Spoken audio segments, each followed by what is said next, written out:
Сәлем достар, қалдарыңыз қалай? Бүгін мен сіздерге өте қызық ертек айтып берем. Ең алдымен менің каналыма жазылуды ұмытпаңыздар. Ал ендеше біздің ертегіміздің аты Алтын мүйізді киік. Ертеде бір бұлдырмерген аңшысы болыпты.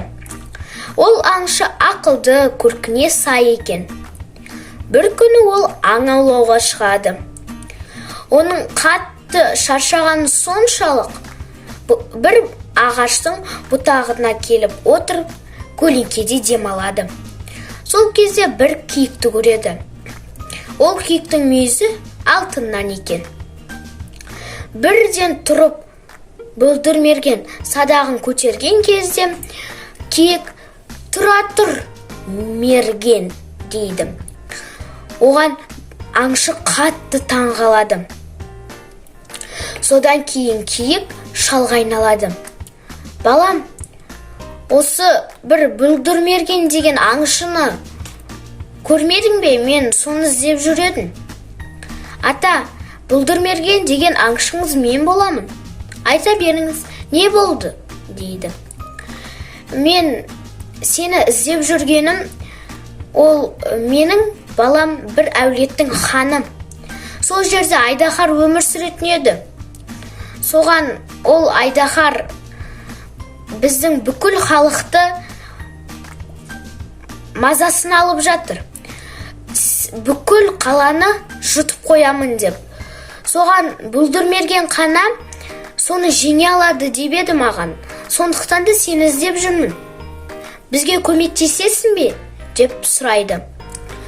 Жарайды, көмектесейін деп жауап береді.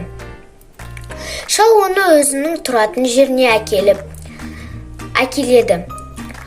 Сол кезде жел қатты тұрып, бұлдырмергенді айдаһардың аузына апарады. Бұлдырмерген бірден семсерін айдаһарға тығып жібереді. Содан кейін бүкіл халық қуанып, бұлдырмергенге құрметін көрсетеді. Шал бұлдырмергенге: сен өте шаруа адам екенсің. Өте ақылды. Сен одан да біздің әулетте қал. Біздің байлығымыз бар, өміріміз бар, бүкілі бізде бар. Осы жерде үйлен, дейді. Жоқ ата, мен бұл жерде қала алмаймын. Менің өзімнің ауылым бар, отбасым, туған туыстарым бар. Соларға қарауым керекпін, дейді. Бұған шал өте қатты қуанып, байлығын бөліп береді. Аңшы өзінің байлығын алып, ауылына қайтады. Ауылында байлықты барша халыққа бөліп береді. Осыдан кейін олар бақытты өмір сүреді.